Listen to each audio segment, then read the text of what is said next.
네, 안녕하십니까. 김정희입니다. 최근에 여러가지 일이 있어갖고 그동안 방송을 많이 못 찍게 돼서 굉장히 죄송합니다. 여기 지금 보면 제 오른쪽 눈이 약간 부었을 거예요. 이게 지금 좀 젊게 보인다고 염색을 했더니 염색 독이 올라갔고 지금 옷이 올라갔고 지금 상태가 되게 안 좋은데 그래도 안 찍을 수가 없어가지고 이렇게 급하게 찍게 됐습니다. 그래서 이제 제가 그레이트 게임이라고 해서 제가 여러가지 시각에서 하는 것을 다시 한번 프로그램을 구성해서 이번에 한번 만들어 봤어요. 여기는 뉴 그레이트 게임을 했는데 이름을 보니까 그레이트 게임이 더 나은 것 같더라고요. 그래갖고 매주 금요일날 앞으로 밤 9시 9분 이 G자가 6자로 보이잖아요. 6699 69라는 그런 게 나오기 때문에 한번 시간을 그렇게 잡아봤습니다. 그래서 오늘은 첫 프로그램으로 최근에 미북 회담의 내용에 대해서 간단하게 보여드릴게요. 여기 보시면 제가 은하철도 999라고 했는데 지금 내가 여러 번 강의를 했는데 절대 해서는 안 되는 게 있다고 했는데 그거를 지금 하고 있는 것 같습니다. 보시면 여기 보면은 보이죠? 먼저 철도보다 딱 요거부터 먼저 얘기할게요. 최근에 어떤 일이 있었냐면은 군 간부가 100만원 받고서 자기네 전본을 중국에 팔아먹은 이야기가 있었어요. 이거 양아치 같은 짓인데 이런 짓을 자꾸 하는 친중 우리나라의 정치인, 군인 이런 사람들이 있기 때문에 우리나라 정치가 자꾸 망하는 겁니다. 그리고 여기 이제 아까 내가 하려던 내용인데 여기 보시죠? 대륙철도 길이 열렸다. 북한 찬성으로 4년 만에 북한 찬성으로 4년 만에 되게 대단한 일입니까? 사실 내가 얘기했죠. 이거 북한 찬성으로 대륙철도 열리는 거 아니에요? 이거 미국 찬성이 있어야 열리는 겁니다. 이 개념 없는 것들이 자꾸 이런 이상한 소리를 하는데 여태까지 이게 북한의 반대에 맞게 번번이 무산됐었다는데 한번 북한이 찬성했다고 해서 한번 해보십시오. 어떤 일이 발생하나. 여기 보시면은 소영길 의원 이 사람이 또 여기 개입돼 있는데 비핵화 때는 철도 연결 낮은 핫산 우선 성과 낼 것 같았는데 두고 보자고요. 어떻게 되는지. 그래서 동서 경협 벨트 이런 거 건설하겠다고 하는데 이것도 누구 마음대로 돼요? 안 돼요. 미국에서 지금 뭐라고 했죠? 완벽한 비핵화라고 했죠? 미국이 신뢰할 수 있는 완벽한 비핵화가 되지 않는다면은 이거는 이룰 수 없다라고 분명히 얘기를 했는데 벌써 개발한다는 이상한 소리가 나오기 시작해요. 이거 이렇게 되면 나중에 사고 난다고요. 응? 그래서 여기 H자로 러시아, 중국, 그 다음에 이제 휴전선 주변에 대규모 무슨 평화공원 이런 평화 이런 말 같지 않은 소리 하면서 자꾸 하려고 하는데 안 됩니다. 그리고 이게 모양 자체가 보면 딱 H자죠? 이렇게 되면 이거 헬게이트예요. 지옥의 문이 열리는 거예요. 이런 거 절대 하면 안 됩니다. 제가 늘 강조하잖아요. 항상 사례를 보라. 이게 뭐예요? 여기 자 노란색으로 걷는 게 뭐냐면 제가 중앙아시아에 있을 때 파이프라인 경쟁이 있었어요. 2001년도부터 2006년도 사이에. 그때 당시에 파이프라인 경쟁을 할 때 카자흐스탄에서 러시아, 미국, 중국이 서로 자국에게 유리한 파이프 철도를 건설하려고 했는데 그때 당시에 전체적으로는 중국이 게임에서 이겼습니다. 그래서 보시면 이렇게 아트라우서부터 해서 알라션커우 중국이거든요. 여기까지 연결해서 카자흐스탄 횡단 파이프라인을 건설해요. 이게 2006년도에 완공이 됩니다. 근데 사실 중국이 이때 이 파이프라인을 건설한 것은 이들의 목적이 여기 보시면 아시겠지만은 중앙아시아에서 생산된 모든 석유를 다 합쳐도요 중국이 원하는 양을 채워주지 못해요. 그래서 이것 때문에 이란까지 뚫으려고 했어요. 그게 2006년도예요. 2006년도에 여기 투르크메스탄 대통령이 심장마비로 죽습니다. 그리고 지금 현재 제2대 대통령이 투르크메스탄을 지배하고 있는데 이 파이프라인은 2대 대통령 때 무산돼 버렸어요. 또 하나 투르크메니스탄서부터 우즈베키스탄, 카자흐스탄, 중국으로 연결되는 파이프라인. 이거는 가스 파이프라인이에요. 아까 건 원유였고 이 가스 파이프라인도 2016년 완공을 목표로 했는데 2016년에 카리모프 대통령, 우즈베키스탄 대통령인데 심장마비로 사망해요. 그래서 안 된다는 거예요. 역사는 항상 사례를 봐야 됩니다. 왜? 철도나 가스 파이프라인은 일반 비즈니스 산업 아니에요. 국가 전략과 외교적 관점에서 하는 사업이기 때문에 만약에 주변 국가, 동맹 국가의 이해관계를 안 맞추고 한다? 그랬다가는 갑니다. 자, 그리고 이제 보시면은 또 미국이 얘기하는 게 뭡니까? 주한미군 감축 협상 불가라고 해요. 우리나라가 지금 평화 모드에 빠져가지고 이 세상이 마치 다 좋아질 것처럼 생각하는데 천만에만만해. 북한의 비핵화는 미국의 최종적인 목적이 아닙니다. 미국이 원하는 최종적인 목적은 중국에 대한 분할과 견제예요. 따라서 북한이 항복했다 해서 동북아시아 평화 오는 거 아니에요. 이제 첫 전초전이 시작될 뿐이에요. 그렇기 때문에 주한미군은 철수 안 합니다. 한국 사람들이 생각하는 착각이에요. 그래서 1대1로가 어떻게 되는지 한번 보자 하는 겁니다. 왜냐? 1대1로가 초창기에는 한국이 포함 안 됐었어요. 요즘 한국 포함시켜주더라고요. 왜 그래요? 지금 북한이 미국의 압력에 의해서 거의 굴복되기 직전이거든요. 이러다 보니까 중국이 외교적, 경제적으로 북한을 자신의 영향권 안에 두려고 드디어 1대1로를 연결하는 방식으로 추진을 하고 있어요. 여기에 우리나라의 송영길 같은 친중파 의원들이 끼어들어가지고 남북 횡단 파이프라인, 철도라인이라는 걸 지금 한다고 해갖고 마치 자기네들이 하는 것처럼 위장전술을 펼치는데 그거 매우 위험한 생각이에요. 자, 보세요. 왜 안 되느냐? 중국이 하는 1대1로 보십시오. 돈도 안 되는 한국에 수억 달러를 투자한대잖아요. 돈도 안 되는 사업에 투자합니다. 중국이. 왜? 여러분 그 실크로드 같은 건 다 비즈니스예요. 그렇죠? 무역인데 왜 중국 정부는 돈도 안 되는 그 실크로드 사업을 하려 할까요? 그 이유는 이게 군사 목적 때문이에요. 실질적으로 보시면 이렇게 이 개발도상국 국가에 여러 이 일대로에 필요한 항구, 철도 이런 요충 지역의 그 도시를 중국이 부동산을 사거나 했는데 이런 것들을 보면 어떻게 되느냐? 다 중국이 전부 가져갑니다. 그러니까 이 사람들이 시작할 때는요, 원래는 비즈니스 목적을 한 거예요. 야, 중국의 뭐 13억 시장, 거대한 소비 시장, 뭐 이런 거 막 생각하면서 중국이랑 사업하면 돈 벌겠지. 이런 생각을 했는데 막상 해보니까 어떻게 된 거예요? 다 중국한테 뺏기는 거예요. 그리고 빚더미 안고.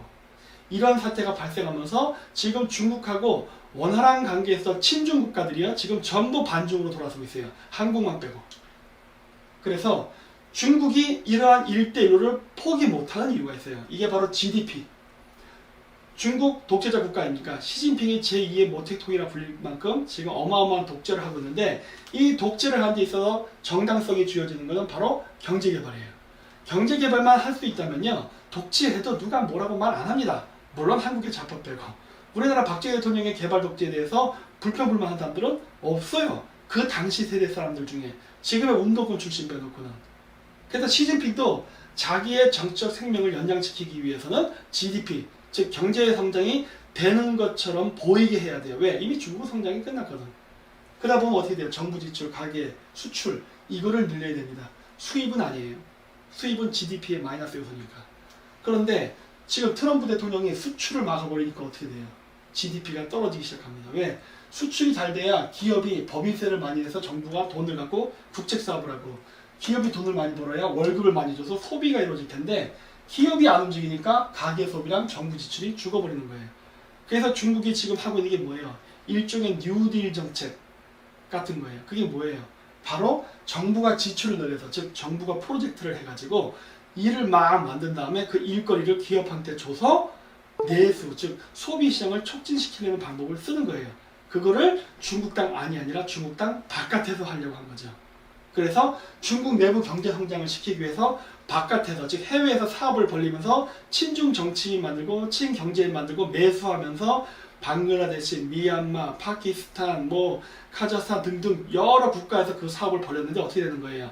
거기서 만들어진 부가 소수의 친중파 정치인 경제인 들어가고 나머지 모든 부가 다 중국으로 쓸려 들어가니까 그 해당 국가가 가난해지고 중국 경제의 종속화가 된 거예요. 그러다 보니까 어떻게 됩니까?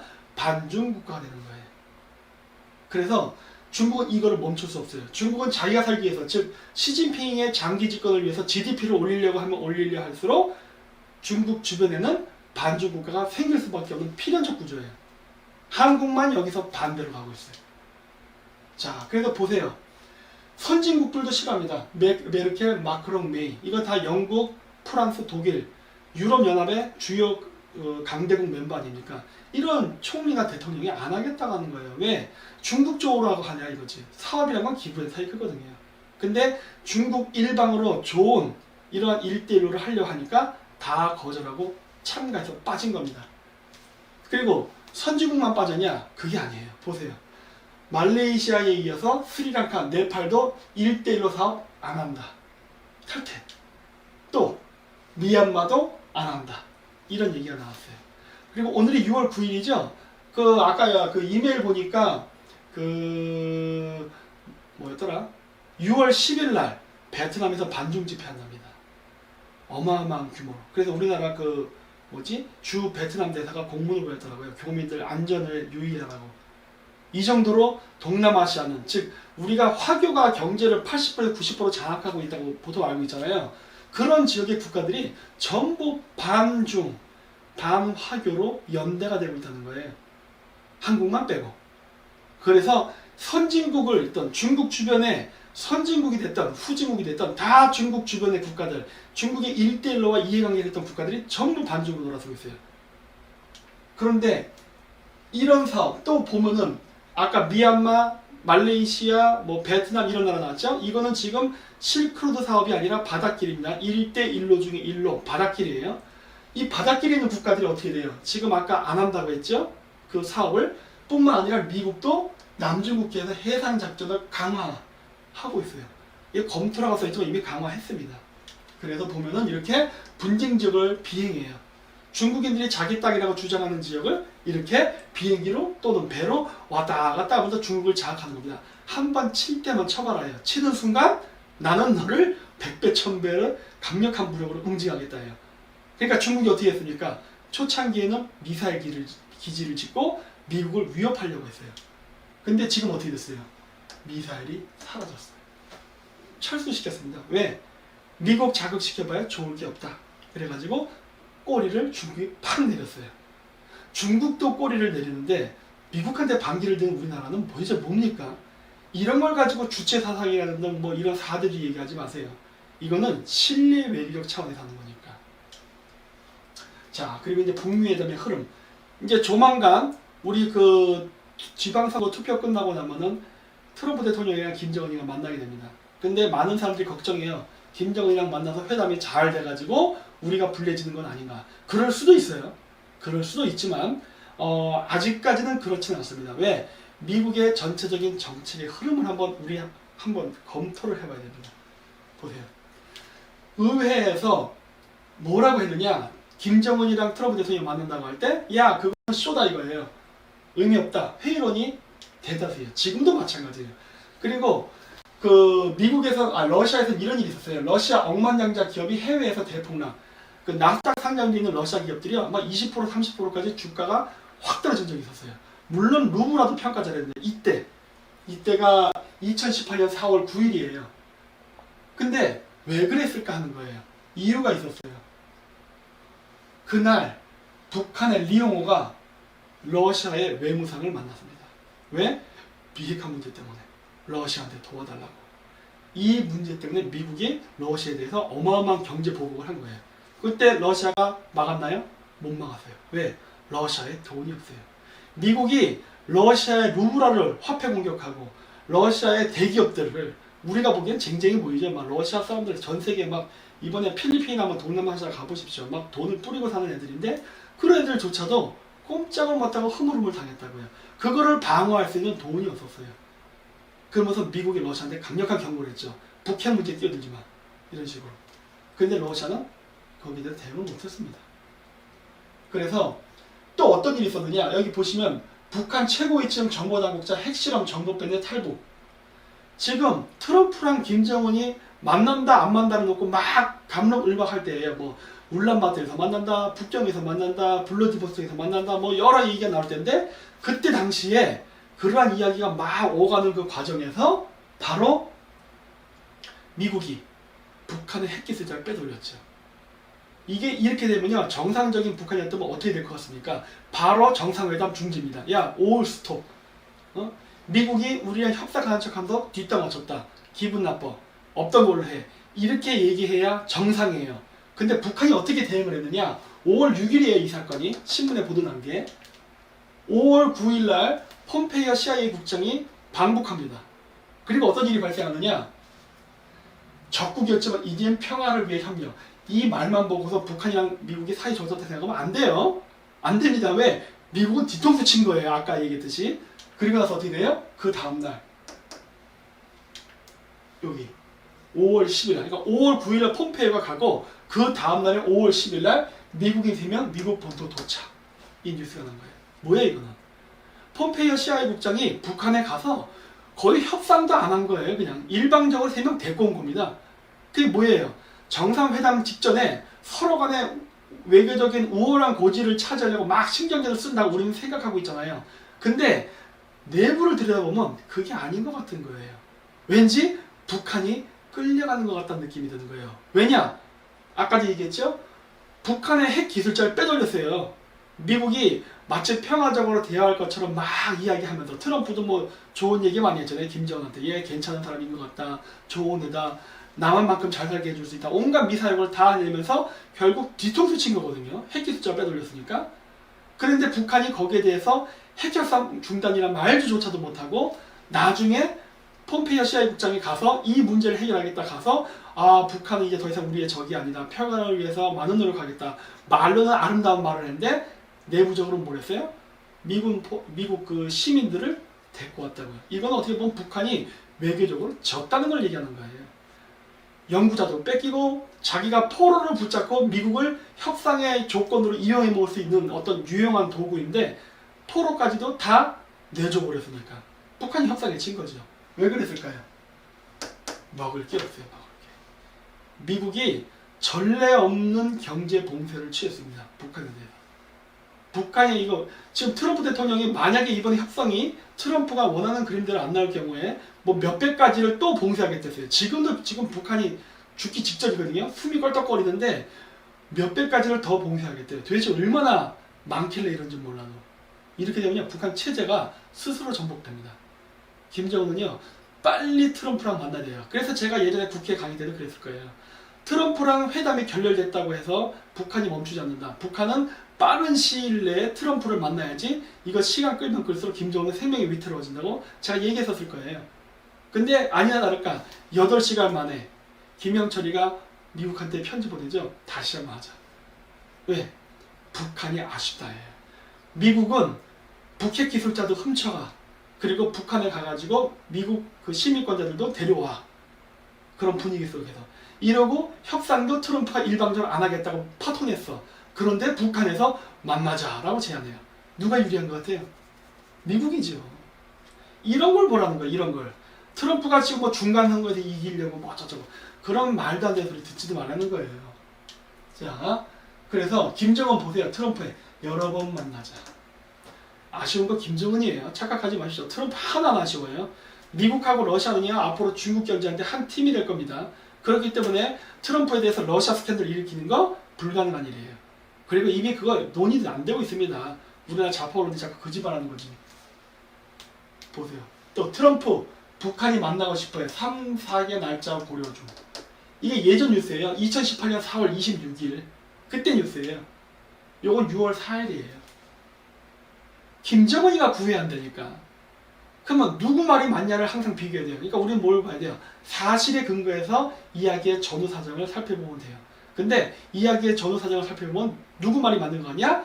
트럼프 말이 맞는 것 같아. 왜? 김정은 쪽이 아쉬워. 아까도 얘기했죠? 트럼프가 파토됐을 때 김영철이가 8시간 만에 다시 한번 만나자라고 협상 제안도 했었고 그리고 여러 가지 굴욕적인 외교가 있었잖아요. 그리고 백악관 보시죠. 북한 비핵화 할 때까지 제재 해제 안 한다 라고 얘기했어요. 자꾸 우리나라 언론들이 이상한 말 하는데 백악관 말 들으세요. 백악관 말. 응? 그 한국 기자 말 듣지 말고 백악관 말을 정확히 들으세요. 여기서 써 있잖아요. 우리의 정책은 북한이 핵을 포기하지 않는 한, 그러니까 비핵화가 되지 않는 한 경제 봉쇄 풀지 않겠다고 써놨잖아요. 그래서 원문 그대로 제가 옮겨놨어요. 이게 트럼프 대통령의 입장이에요. 이거 외에는 없어. 헷갈리지 말아요. 자, 또 볼까요? 그건 이미 옛날부터 계속 나왔어요. 4월 24일 뉴스에서 나오죠? 북 완전한 비핵화 구체적 조치 없이는 해지 없다. 또 4월 24일 백악관 관리 비핵화 단계마다 보상 안 한다. 얘기 나와요. 이게 미국이 생각하는, 즉 트럼프 대통령이 생각하는 가장 이상적인 생각이에요. 물론 협상형은 이렇게 안 갈 수도 있어요. 하지만 일단 이게 기본적인 입장이라고요.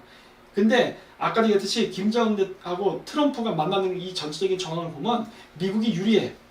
그렇기 때문에 어쩌면 이러한 트럼프의 의지가 거의 50% 이상 반영될 가능성이 가장 높아요. 그래서 어쩌면 김정은은 자기 목소리를 못 낼 가능성이 높습니다. 즉 완전한 비핵화 이후에 경제 봉쇄가 풀릴 가능성이 현재로서는 높아요.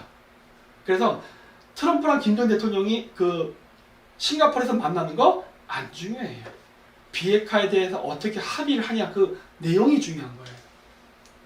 그리고 줄리안이 김정은 애걸 발언에 경고 날린 폼페이오 맞을 거예요. 저도 맞다고 봐요. 왜 폼페이오가 경고를 날렸겠어요? 야, 말 조심해 그거예요. 왜? 지금 김정은이를 잘 구슬려서 달래서 일을 잘 풀어나가고 있는데 이렇게 텔레비에 대놓고 얘기하면 또 김정은 삐질 수도 있잖아요. 그러니까 협상 파트너일 수도 있거든. 그러니까 입조심해 한 거겠지. 그리고 또 요 사진 이거 보면은 마치 여기 존 볼턴이 무슨 부하처럼 보이고 강경화 외무장관이 무슨 상사처럼 보이는데 이런 게 바로 다 공작이라는 거예요. 여기 청와대 그림 보이죠? 이거 청와대 홈페이지에서 제가 가져온 사진이에요. 이런 식으로 사진 올리면서 프로파간다 조작을 한다고. 마치 미국이 한국한테 끌려가는 것 같은 외교. 아닌 거 다 아시죠? 지금 우리나라 지금 경제 완전 박살났잖아요. 미국이 어떻게 하는지. 트럼프 김정은 백악관 초청할 수도 회담 잘 안되면 걸어나가겠다. 6월 8일에 한 얘기예요. 이게 어젠가 오늘인가 했던 뉴스거든요. 협상이 제대로 안되면 걸어나가겠다. 이 말 누가 한 겁니까? 이 말 볼턴이 했던 얘기예요. 트럼프한테 북 기대 이하면 회담 테이블 박차고 나가라. 이거 볼턴이 한 얘기라고. 이거를 지금 트럼프가 얘기하고 있잖아요. 트럼프가 볼턴을 내쳤나요? 아니올시다예요. 이런 식으로 사진 조작해가지고 마치 볼턴이 무슨 뭐 강경화한테 보다 아래에 있냐 아니면 트럼프한테 미움받아서 쫓겨난 것처럼 이런 식의 거짓 보도를 하는데 트럼프의 발언을 봐야 얘 그렇게 안 한다니까 그러네. 그래서 내가 얘기한 거예요. 싱가포르에서 김정은 만나는 거 중요하지 않아요. 비핵화를 트럼프 대통령이 원하는 방식으로 북한이 응하느냐 안 하느냐가 중요한 거예요. 자, 그래서 이제 결론 부분인데 어쨌든 회담은 열릴 겁니다. 12일 오전 9시라고 일단은 못 박아놨어요. 그래서 이렇게 비행기가 갔습니다. 이 비행기가 중국산인 걸로 내가 알고 있어요. 왜냐? 북한 비행기가 제대로 날아가질 못하거든. 그래서 그 미국 비행기를 아니 중국 비행기를 이용해서 간 것 같은데 어쨌든 간에 지금 점점 실무 회담하고 김정은을 만날 이런 여러 가지 준비는 이루어지고 있는 것 같습니다. 자, 요 시기 전에 어떤 일이 있었습니까? 시리아 대통령이 북한을 방문했어요. 제가 이것도 얘기했잖아요. 북한의 비핵화 문제는 중동하고 같이 봐야 된다. 특히 시리아. 따라서 북한이 비핵화하는 문제는 북한이 단독으로 결정하는 것이 아니라 바로 시리아, 이란, 하마스랑 같이 해야 되는 문제다. 왔네. 그쵸? 얘 뭐 얘기했겠어요? 비핵화 문제 얘기했잖아요. 비핵화 어떻게 된다 그랬죠? 부숴버려야 된다 그랬죠? 왜? 안 부수면은 이러한 시리아 대통령이 와가지고 북한에 있는 핵기술자 혹은 모르겠어요. 핵탄두 아니면 공장 시설 이런 것들을 뜯어가지고 다시 중동에 가져가서 재조립할 가능성이 매우 높기 때문에 이거 안네. 이런 것들이 지금 트럼프랑 협상할 때 마이너스 요소예요. 이런 것들이 쟤 왜 왔다 갔어? 이런 거거든요. 그리고 IAEA 인력 부족으로 북핵 사찰 제대로 할지 걱정된다. 걱정할 거 하나도 없습니다. 이게 중앙일보 보도죠. 걱정할 필요 없어요. 왜?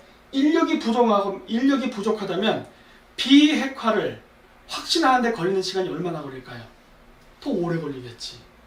인력이 부족하다면. 그렇죠?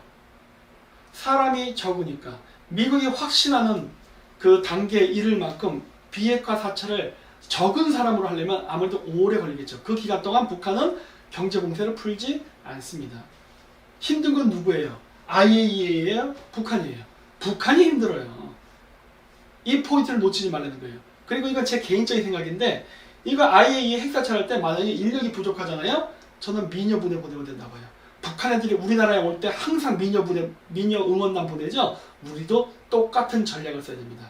똑같은 전략. 그래서 제가 일부러 여기다 아오이 선언을 집어넣었어요. 예를 들어서 이런 식으로 섹시한 여자 보내야 되는 거예요. 탈북자도 좋습니다. 예를 들어서 양강도, 자강도, 함경도 이런 데 핵시설 기지에 핵사찰을 가는데 인력이 부족하다. 그럼 누굴 보냅니까? 그쪽에서 탈북한 아마 탈북민들이 있을 겁니다. 그런 애들을 여기다가 민간 요원으로 보내라는 거예요. 그 고향에. 그러면 그쪽 지리도 잘 알고 하니까 도움도 되고 그리고 분명히 거길 가면요. 그쪽 사람들 중에 그 사람 알아보는 사람이 있어요. 쟤 2, 3년 전에 우리 동네에서 저기 압록강로 탈출한 놈인데 야, 쟤 미국 시민권 얻었네? 그래고 저기 때깔도 좋아져 갖고 왔네? 이렇게 자꾸 입소문 나잖아요. 북한 체제 붕괴됩니다. 핵사찰 기간 동안에 이런 것도 유도할 줄 알아야 돼요. 그리고 더 부족한 것들은 민요군단 쓰세요. 민요군단. 미국 땅에서 살고 있는 뭐 한국계, 중국계, 대만계, 일본계 뭐 많잖아요. 어? 그런 애들을 거기다 집어넣어 버리면은 북한 주민들 눈 다 뒤집혀요. 체제 붕괴를 유도하는 거예요. 핵사찰을 그 기간을 이용하고. 왜? 어차피 경제봉쇄 풀지 않으니까. 경제봉쇄 풀지 않은 상태에서 그걸 민요군에 보내면 북한 애들은 아주 위험한 상태가 됩니다. 그리고 아메리카하고 동아시아 트럼프의 목표는 북한을 미국 편으로 만드는 것. 이건 이충훈 박사가 얘기하는데 맞는 표현이에요. 지금 북한은 자신의 체제, 즉 김정은은 자신의 체제를 보장받기 위해서 지금 반중 친미를 하려고 하고 있어요. 반중 친미. 왜? 미국이 중국하고 싸우고 있으니까. 북한도 미국하고 함께 중국을 견제하는 쪽에 편을 들면은 나는 살아남을 거라는 생각으로 지금 반중 친미를 하려고 하는 거예요. 그렇기 때문에 제가 계속 요즘 들어서 반중 친미하라고 강조한 이유가 뭡니까? 북한이 그 헤게모니를 가져갈까 봐 그러는 거예요. 우리 여태까지 반중 친미 잘해왔잖아요. 그런데 지금 정권 들어갔고, 물론 그 전이나 그 전전도 마찬가지였지만 우리나라의 여야 정치인들이 아무 개념이 없어갖고 중국하고 경제 교류한다고 우리가 해야 되는 반중 친미 정책을 다 와해시켜버리고 막 지금 개판으로 섞어놨는데, 이걸 지금 다시 정확하게 미국하고 중국이 지금 무역전쟁에 붙은 이 시점에 반중 친미라는 걸 명확히 내걸지 않게 되면요, 혹시라도 모르지만은 최악의 경우에는 트럼프가 진짜 북한이랑 할 수도 있어요.